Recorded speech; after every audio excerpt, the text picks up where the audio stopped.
This is Sue Thurman with WWN Wild West News, and it is a tremendous pleasure to be talking today with Geri Jewell.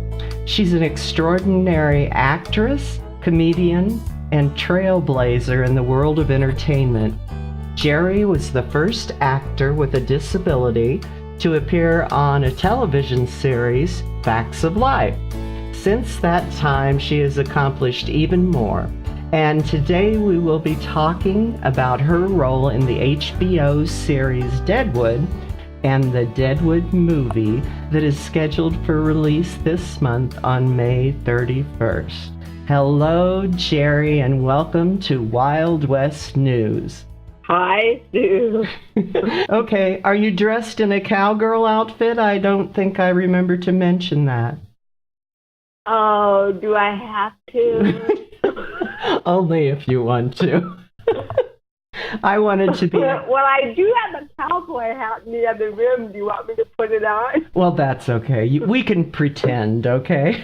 Now, I have some questions for you that you probably had some time to think about. So, what was your happiest moment in the movie Deadwood? As a character or as an actor? Well, both. Just that it actually became a reality, truthfully. I mean, we were all ecstatic. And to come back and reunite with such an incredible cast and crew. I was happy to see David Milch again, and I love that man so much. Oh, that's cool. Well, I was reading, and I've also been reading your book, and Walking as Straight as I Can, correct? Yes. And I haven't even gotten halfway through yet, but I love it, and you're an excellent writer. So you were happy to see David and the rest of the cast, and was there anything funny that happened behind the scenes that you could share? Funniest thing? Mm-hmm.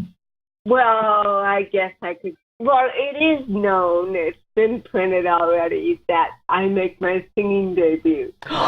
Really? Oh, cool. Can you tell me the song? I sing the song Waltzing Matilda. Oh, cool. And it is a hard song to sing, especially for a non-singer like myself. Oh. Are you an alto or a soprano? Oh, I'm probably a mixture of everything under the sun. Okay, that's a good answer. No, but it was a very difficult song for me to sing. And, because it's not a song that I was really familiar with. Right. And, we had to film it in different angles, when you film one scene, it usually takes hours. It doesn't just take the minute that you see it on the air. Sure. And I kept screwing up the lyrics so many times. I got so frustrated. In the middle of filming, I started singing, "Itsy bitsy spider and the water stop." I love that one. Everybody looked at me wide-eyed. Like, I can't believe you did that. Oh, that's good. I love your sense of humor. I have a similar one. Oh, that's great. That's great. But then I did continue with Waltzing. I'm aware of that song, but I don't. And I'm a vocalist too, but I don't really know it. It's an Australian song. Oh, I didn't know that. Yes. And the lyrics, depending upon, this is the 1800s, so there's different versions of it, and there's a version of it from early in the 1800s. But, we don't talk that way today, so my brain had a hard time wrapping itself around what the lyrics actually meant. As a performer, if you're going to deliver a line or a song, you usually know what it means before you deliver it. And it was a rough song for me to learn, but I did it. I'm proud of myself. Bravo. And that will be a song in my head until the day I die. I'm sure it will be. So would you consider that the most challenging part of the movie for you? Actually, no. Okay. It was not the most challenging part, but it created anxiety, like, oh, I don't know if I can do this. Oh, I know. Yes, you can. And I did, surprisingly, and you will find that out on May 31st, because the song is sung by me. It wasn't dubbed in by somebody else. It's actually my singing voice. Oh, I can't wait to hear it. That'll be great. Well, what was the most challenging thing for you in making the movie? Well, the truth be known, in July, I had spinal cord surgery. Oh, my. And the reason I had the surgery was because at that point in time, I could no longer stand any longer than about a minute without going to my knees in chronic pain. Oh. I mean, I tried everything, epidurals, nerve blocks, you know. Mm-hmm. It was just getting worse and worse, and it's because of the gait and the wear and tear of my, on my body from CP. Right. And so I consulted a surgeon, and he told me that he could fix the problem and that I would be back to my normal in about a month. And I'm one of those who always believed there was going to be a Deadwood movie. I thought, there were a lot of people that didn't think it was going to happen. I always knew it was going to happen. Well, see, you're the one that made it happen. I don't think I made it. I can't take credit for that at all. But I knew it was going to happen, and I knew that if I wanted to do it, I better have this surgery, because if I can't, walk or can't stand, I couldn't wrap my brain around how I was going to do that role when it happened. Right. So I thought it was a safe time frame. Mm-hmm. July, August. I figured that by September I would be back to my norm. Mm-hmm. Well, September rolled around, and I still was a part-time wheelchair user, walker, couldn't stand any longer than 5 minutes. I was in physical therapy, occupational therapy. I mean, I even went to rehab for 2 weeks. Oh my. To learn how to move again. Mm-hmm. And I get the script emailed to me, and I was like, oh my God. And this was like the second week of September, 2nd Mm-hmm. or 3rd. And I thought, oh, there's no way I can do this. So I called production, and I said, may I speak to David Mills? And they said, well, he's not taking any calls right now. Can we leave him a message? And I said, yeah. I said, tell David that Geri Jewell called and that I had spinal cord surgery on July 7th, and it didn't go as smoothly as the surgeons anticipated. And I'm still a part-time wheelchair user. I'm in chronic pain. I use a walker. I can't drive yet. Oh, bless your heart. So he has my blessings to recast the role of Jewel. So please just tell him that. And you could hear a pin drop. Oh. She said, are you sure you want me to tell him that? And I said, yeah, because it's the truth. And I've known David for a lot of years, and I know he doesn't like surprises. Mm-hmm. So you need to tell him. Well, the next day he called me and he said, Joe, I got your message. Yeah, and and there's only one Jewel, and it's you. Oh. And I don't care if we have to hire a driver to take you to and from set, whether we have to have a wheelchair accessible trailer, whether I have to rewrite the script. You are going to do Jewel. Oh, that's wonderful. And yeah, and tears just came out of the corner of my eyes, and And I thanked him for believing in me, and he said he believed in me from the tips of my toes to the top of my head. Oh. And I have to give him credit because, you know, I don't know how he knew I could do it, but I did it. And he challenged me. You know, he said, and by giving me that opportunity, he's saying no matter what life throws you, you're going to have to deal with it. You're not going to get out of it. You're not going to back out of it. Mm-hmm. And wow, the fact that I did it was amazing. I didn't get my full walking ability back until the middle of March. Oh, my goodness. And we filmed in October, if you can imagine. Well, you rose to the occasion, huh? I did. And the thing of it is, I was willing to walk away, as you understand, by giving him that message. Mm-hmm. Because I didn't believe I could do it. But you know what? If David Milch believes I can do it, then I better fucking do it. Absolutely.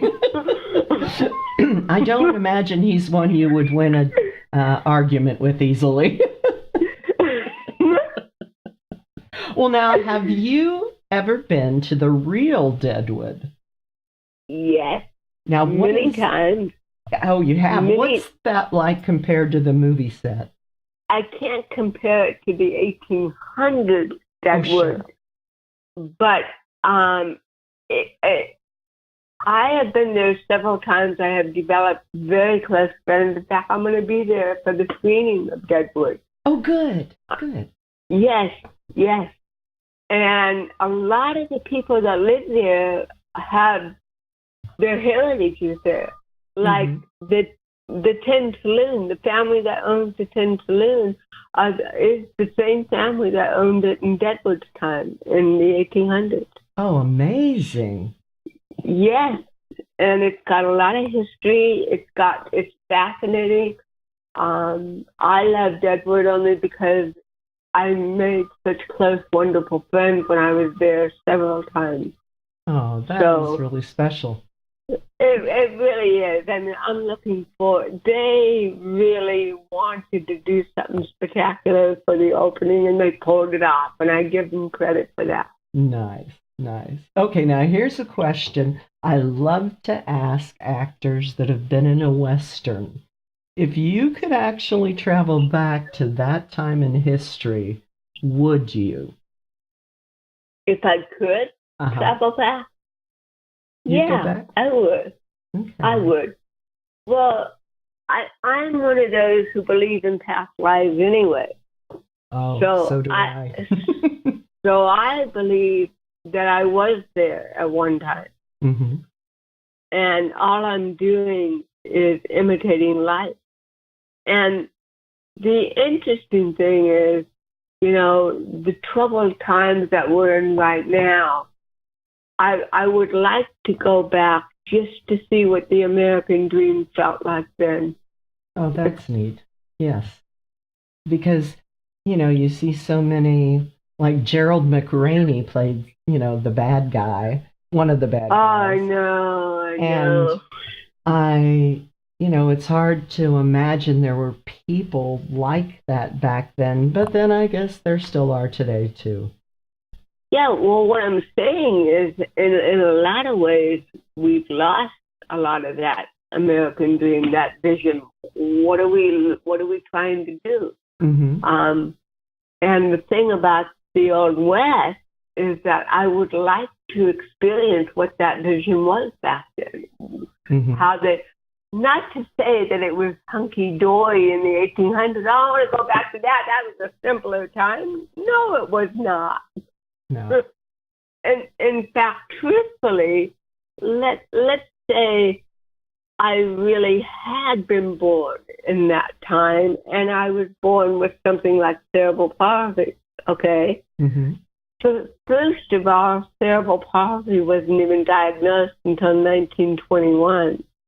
So the chances of my even surviving at that time are very slim. Mm-hmm. And if I did survive, I probably would have been hidden in a back room and fed under a door. There would be no opportunity to be seen by anybody. So I guess Jewel is the exception to the rule.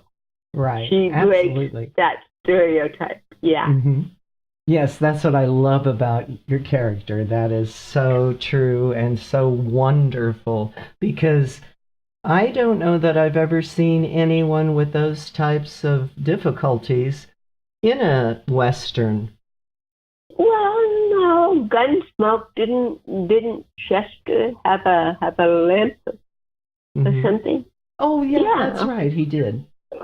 I don't remember why though. Do you? It's probably because Jewel kicked him in the butt. Kicked him in the what? Could be. Who knows? Or other place. Now, wait a minute. I did not say what you think I said. Oh, I said what did you say? Kicked him in the what? I said B-A-R in a bar, in a saloon. Oh. I know what you thought. No, me? Of course not. You probably don't even know those words, right? Because you're so angelic. Oh, that leads me to something funny. When I interviewed Robin Wiegert a long time ago, she told me that one of the terms you used when trying to make Deadwood easier for people to, I almost used a really bad word there. easier to Wait. easier to swallow. That you use the term cob shucker, and I thought that was hysterical. I never used that word. That's what she told me instead of, well, you know. She said, Wait a minute. Spell the word that you're saying. C-O-B, like a corn cob. Okay. Shucker. Cob. Shucker. Cob Shucker. Yes, like you're shucking corn. And it's become one of my favorite things because I think it's hysterical. So, that's a good one, Robin. No. Yeah, she told me that and some other stuff. She said they did some audio so it could have been shown to maybe like a general audience, which blows me away, but something like that. Oh, yeah. Well, I know that for a while we were doing looping, trying to loop all the bad words. Right. So that it could be in syndication easier. Yes. That would be the point of it. Right. And the only word that the only bad word was the F-U-C-K word. Right. Jewel said that a lot. And then the other bad word that they wanted me to loop, and it was the only other bad word I ever said, was pussy. What? I didn't hear that. And I was in the studio going, what do you replace pussy with?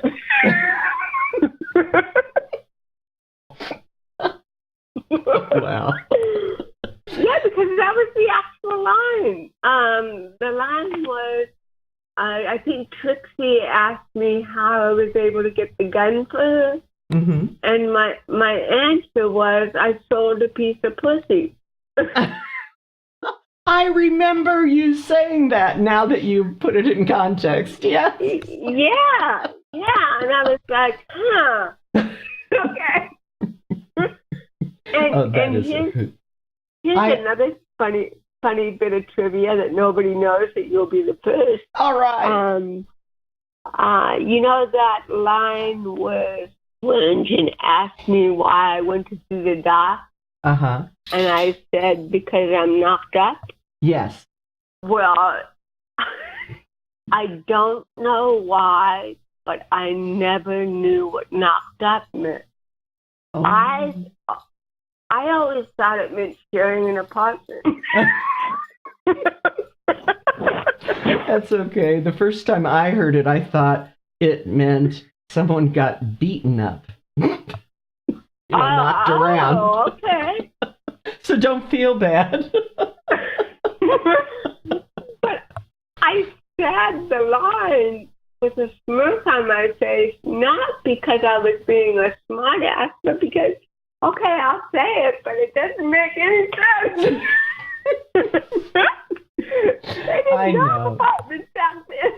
I know. There are times, you grow up and you never hear certain terms, and even as an adult, you're like, what? What? You know why? You have to remember, I think the reason why I never knew the meaning of that term was probably because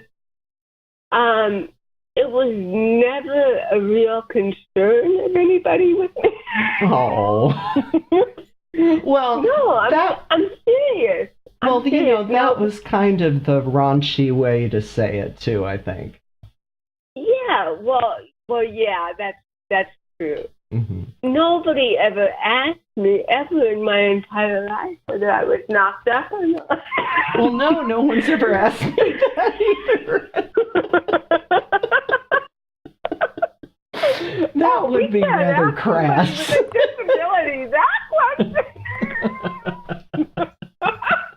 Okay, I heard in the rumor mill, excuse me, that Ian McShane said the final scene of the movie has Ian in it and Joni Stubbs and you. Now, do you feel comfortable commenting on Ian, that? No, you got it wrong. Okay. Ian said that it was Tim, Trixie, and me. Not okay. Joni Stubbs. Okay, Trixie. Okay, yes. Trixie. Okay. So, my buddy.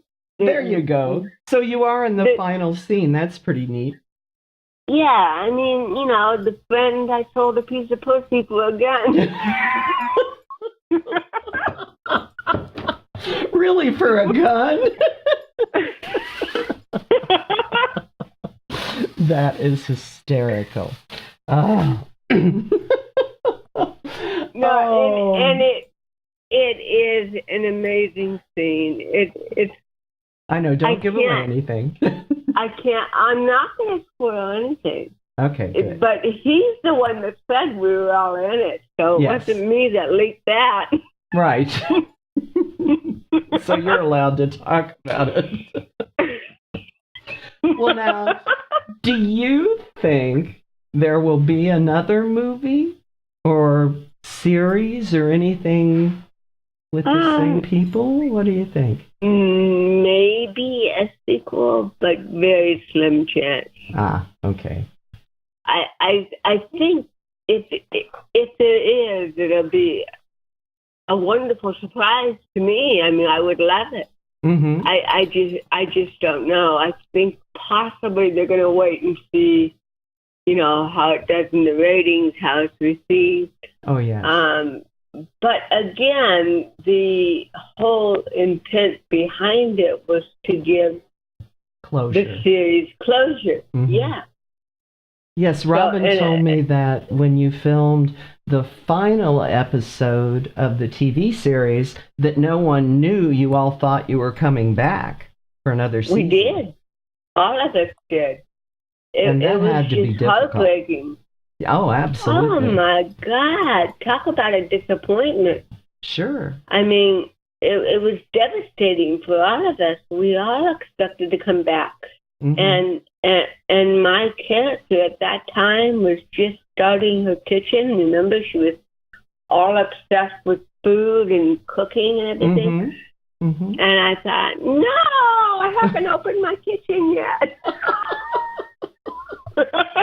You know, I've talked to other actors that have been in other Westerns, not Deadwood, and they've said, man, if there was a guy that treated people like Al Schwerigen did and talked to them that way, he would have been shot. Well, I don't know. Well, you know what's interesting is that, I'm sure you've heard this, is that Ian McShane is one of the sweetest, kindest human beings you'll ever meet. So he's a brilliant, brilliant actor to pull that off. And I remember in the early days of filming Deadwood, the series, you know, when he would treat me like shit. And then the director would yell, cut, and he'd come over to me and hug me and say, I'm so sorry, I'm so sorry. Bless his heart. And yeah, it was hard for him to do that. But, you know, I said, don't worry, Ian, I'm an actress. I know you don't mean it. Right. But it was still clear he had a soft spot for you, his character. Yeah. And I think that's intentional. That's not Ian, that's Swearingen. Swearingen has a soft spot for me. Yes. Okay, so would you do another Western if you had the opportunity? Never. No. No. I don't believe you. Well, yeah, of course I would. Of course I would. Thank you, Geri Jewell, for joining us. And to all the listeners out there, you have to get on Walking as Straight as I Can. I love the book. It's great. It has lots of great pictures in it, too. And it is extremely well written. Thank you. You're welcome. Thank you kindly. And thank you for being a guest. We really appreciate it. My pleasure.